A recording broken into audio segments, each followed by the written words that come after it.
have meant to our program. Obviously, the journey that they've been on throughout their career. So then you're always grateful that you get a chance to send them out with a win on senior night. And then we've been fortunate over the years to get some wins there, and I don't take that for granted. So that's something that I appreciate.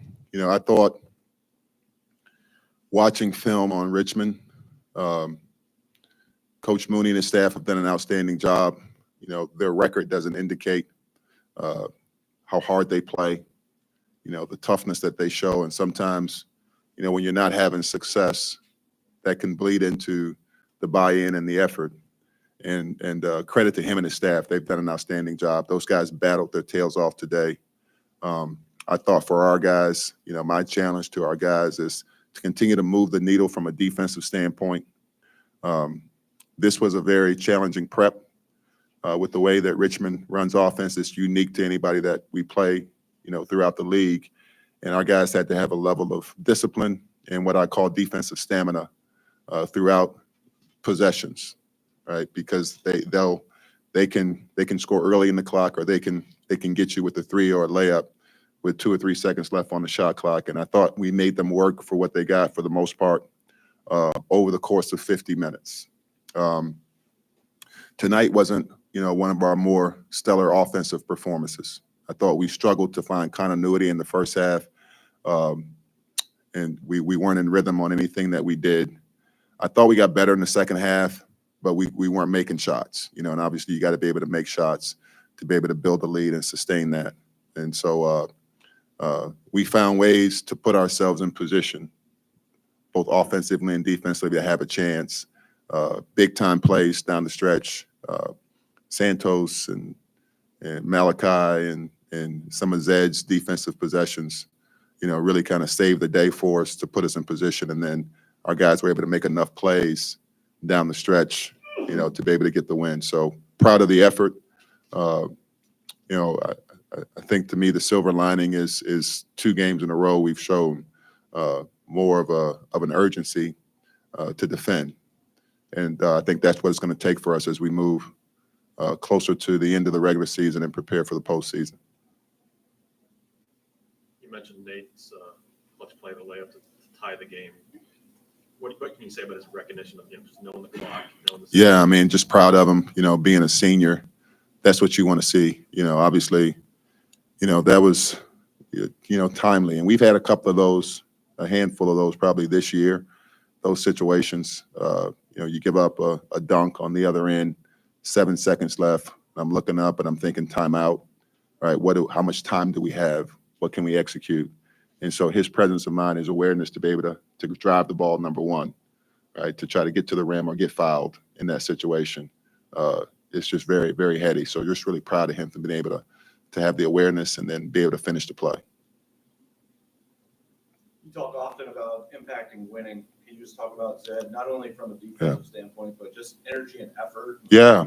I mean, I think that the story there is, you guys probably heard me say this before, but, can you play well when what you do well isn't going well? And for a lot of guys, that, the playing well a lot of times is connected to the offensive end, right? And so when you look at the stat sheet for Zed, didn't have a great shooting night tonight, but his defensive presence, especially in the second half, was the difference. Second half and overtime, it's probably a big reason why we won the game. He had 6 blocks. I don't know how many possessions that ended in shot clock violations or late clock heaves by them that were the result of his impact on all the guys. Obviously, it's always 5 guys out there playing together, but I thought his ability to stay locked in and do that was huge for us tonight. What was the message going into double overtime? Obviously, guys probably feeling exhausted trying to grill it out, but what did you see from them that actually? No, I didn't feel like there was any exhaustion. I think our guys were confident, just in terms of staying the course. And that's something I think the guys have done a good job of. They haven't been really rattled in situations in terms of the mental part of it.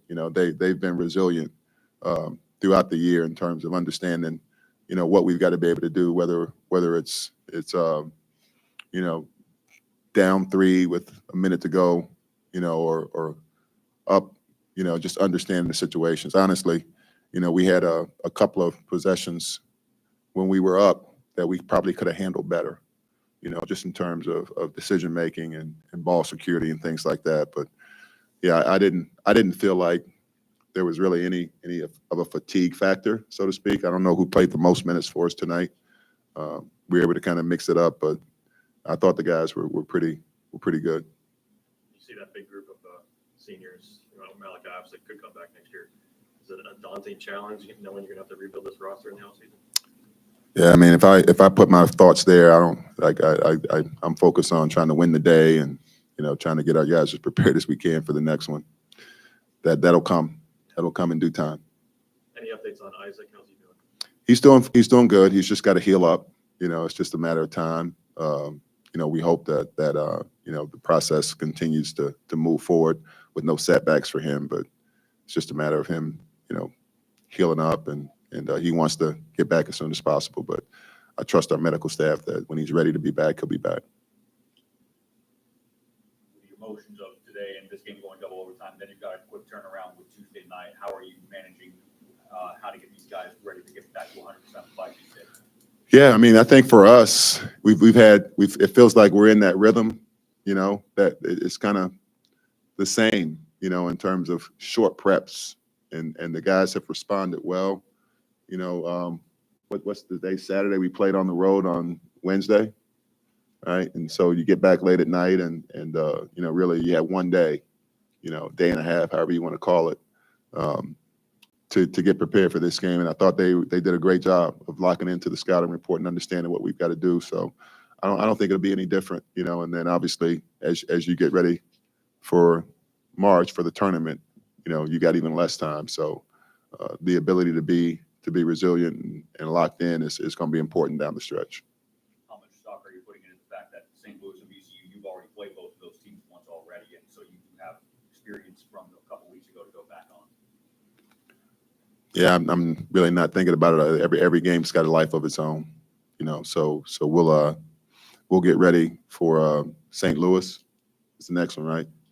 We'll get ready for them, later tonight and tomorrow, and we'll be ready to go on Tuesday.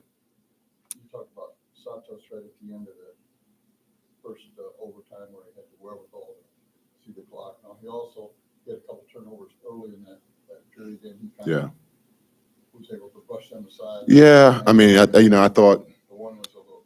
Yeah. I mean, I thought there was contact, and didn't get the call. There were several plays, that could be deflating type plays. You know what I mean? So, Cheeks had a couple free throws. We got some open looks that didn't go in. A couple, turnovers here and there.